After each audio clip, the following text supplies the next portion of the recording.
আসসালামু আলাইকুম ভিউয়ার্স, আমি আজকে আপনাদের দেখাবো থ্রি পিস কাটিংয়ের পর সাইডে বাড়তি কাপড় ফেলে না দিয়ে 8 থেকে 10 বছরের বাচ্চার জন্য কীভাবে সুন্দর একটি কুচি হাফ প্যান্ট বানাতে পারেন। তো আমি হাফ প্যান্টটি বানানোর জন্য 18 ইঞ্চি লম্বা নিয়েছি। আমার হাফ প্যান্টটি মূলত থাকবে 14 ইঞ্চি। 14 ইঞ্চির জন্য আমি নিয়েছি 18 ইঞ্চি। তো কত 3 ইঞ্চি এক্সট্রা নেবেন। যে কোনো মাপের হাফ প্যান্ট বানানোর জন্য 3 ইঞ্চি করে এক্সট্রা নেবেন। এখন আমি টুকরোগুলো একসাথে জোড়া দিয়ে নেব। জোড়া দিয়ে সমান 2 পার্টে ভাগ করে নেব। আমার হাফ প্যান্ট বানানোর জন্য 2টা পার্টের প্রয়োজন এবং আমার মুহুরি মাপ 15 আর তার সাথে এক্সট্রা 16। তো 16 ইঞ্চি করে আমি 2টা পাইপিংয়ের কাপড় নেব। আমি কুচির মাথায় পাইপিং দেব। দেখেন পাইপিংয়ের কাপড়টি নিচে রেখে আমি তারপরে কুচিগুলো দিয়ে নিচ্ছি। কুচিগুলো দেওয়া হয়ে গেলে পাইপিংটা উল্টিয়ে দেব। আর আমার আরেকটা জিনিসের প্রয়োজন, যেটা মোস্ট ইম্পর্ট্যান্ট, সেটা হচ্ছে কলি। তো কলির কাপড়টা আমি 5 ইঞ্চি করে নিয়েছি। তো কলির কাপড়টা স্কোয়ার হবে, বর্গাকৃতির, সব দিকে চতুর্দিকে 5 ইঞ্চি করে নেবেন। আপনারা চাইলে কম নিতে পারেন, 4 নিতে পারেন, 3ও নিতে পারেন, কিন্তু আমি নিয়েছি 5। আমার প্যান্টের লম্বা 14 আর আমি কলি নিয়েছি 5 ইঞ্চি। তো আমি কলিটা কীভাবে লাগাবো সেটা আপনারা যদি খেয়াল করতে পারেন, তো অবশ্যই আপনারা ভিডিওটি দেখে নিজেই সম্পূর্ণ সেম প্রসেসে যদি আমার মতো করে যদি আপনারা কলিটা লাগান, তাহলে আপনাদের কোনো ভুল হবে না। অবশ্যই পারবেন, সহজেই পারবেন আপনারা। দেখেন পাইপিংটা করে নিলাম। সেমভাবে আমি 2টা পার্টেই পাইপিং লাগিয়ে নেব। এখন আমি কলিটা লাগানো দেখাবো আপনাদের। তো কলিটা তো বললামই যে আমি 5 ইঞ্চি নিয়েছি কলির মাপ, সব দিকে 5 ইঞ্চি। এখন কলিটা কোথা দিকে লাগাবো, দেখেন আমরা অনেকেই জানি না, বুঝতে পারি না যে কত ইঞ্চি উপর থেকে লাগাবো। দেখেন আপনারা 1 ইঞ্চি উপরে লাগাতে পারেন, হাফ ইঞ্চি উপরে লাগাতে পারেন। আমি লাগাবো হাফ ইঞ্চি উপর থেকে। দেখেন হাফ ইঞ্চি উপরে আমি একটা দাগ দিয়ে নিলাম। সেই দাগ থেকে আমি কলিটা অ্যাটাচ করবো। দেখেন সেই দাগে আমি কলিটা বসালাম। কাপড়টার সাথে আমি কলিটা অ্যাটাচ করে নেব এবং অ্যাটাচ করার একটা সেলাই দিয়ে নিলাম। তো এখন আমি কলিটার উপর দিয়ে আরেকটা চাপ সেলাই দিয়ে নেব।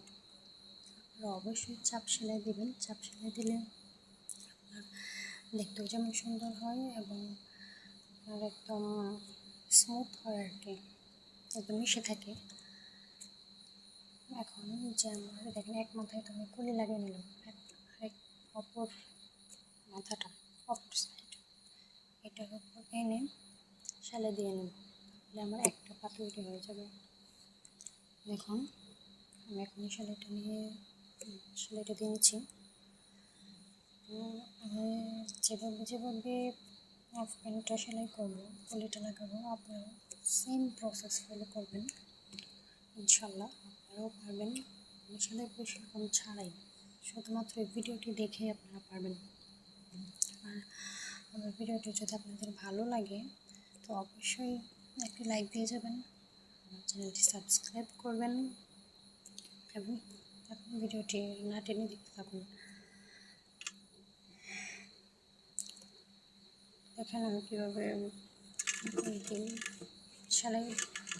সেলাই করছি। আমি এখন যে অপর সাইড, প্রথমত এক মাথায় আমি অ্যাটাচ করলাম, এখন অপর মাথাটা সেম কোলের উপর দিয়ে সেলাই করে নিচ্ছি। আপনারা দেখতে থাকুন, আপনারাও পাবেন ইনশাল্লাহ। এই যে আমার কোলে 2টা সাইড আমি দিয়ে নিলাম, আর 2টা সাইড বাকি আরেকটা কোনা, একটা কর্নার বাকি, যে কোনাটা বাকি সেই কোনা থেকে সেম আগের মতোই হাফ ইঞ্চি বাদ রেখে আমি অপর পার্টের একটি সাইড সেলাই করে নেব। ঠিক আগের মতোই আমি আগে সেলাই করব, তারপরে সেই সেলাইয়ের উপর আরেকটি চাপ সেলাই বসিয়ে নেব। আর আপনারা খেয়াল করবেন চাপ সেলাইটি যেন অবশ্যই কলির কাপড়টার উপর দিয়ে যায়। আপনারা শুধু হাফ প্যান্টের ক্ষেত্রে না, যখন সালোয়ার সেলাই করবেন তখনও চাপ সেলাইটা কলির কাপড়ের উপর দিয়ে যাবে, বা যদি লম্বা করে পট্টি দেন তো পট্টির উপর দিয়ে যাবে। দেখেন এখানে চাপ সেলাইটা দিয়ে নেব।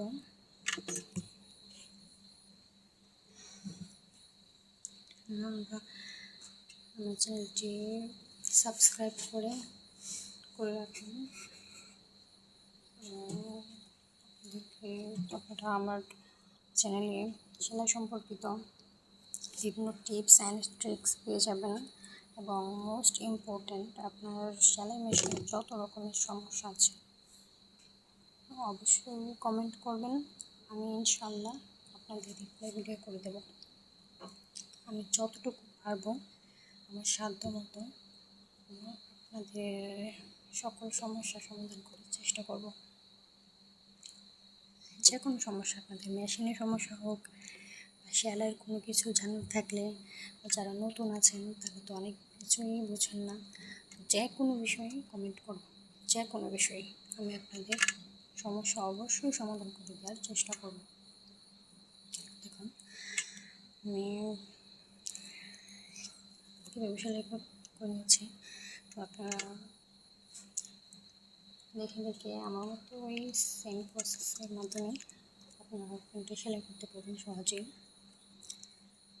শুধু সেলাই কাজ অনেক ঝামেলার মনে হয়, বাট ঝামেলার মনে হলেও যদি একবার মনোযোগ দিয়ে যদি করেন অতটাও ঝামেলার কিচ্ছু না।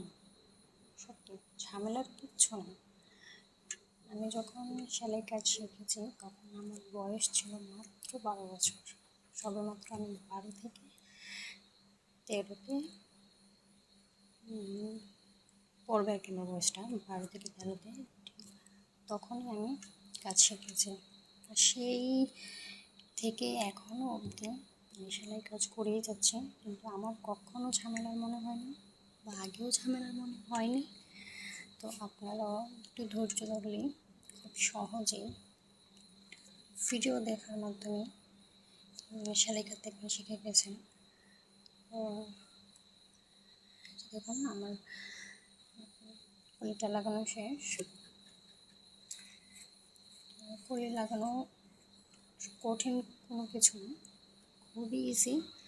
আপনি একটু মনোযোগ দিয়ে দেখলেই হবে। একটা হাফ প্যান্টের একদম সবচেয়ে গুরুত্বপূর্ণ পার্ট হচ্ছে যে কলি লাগানোটা। কলি লাগানোর জন্য অনেকে সেলাই করতে পারে না।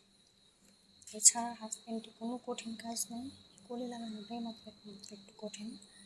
আর যদি সেটা বুঝতে পারেন, একটু ধৈর্য ধরে দেখেন, তাহলে সেটাও কঠিন না।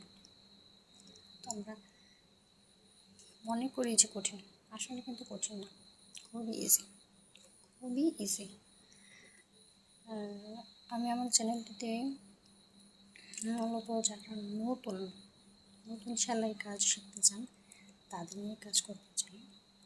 আমি তাদের জন্য একদম সহজ করে ভিডিও বানাতে চাই, যারা আমার ভিডিও দেখে দেখে সেলাই কাজ করতে পারবেন। আর আমি যত ধীরে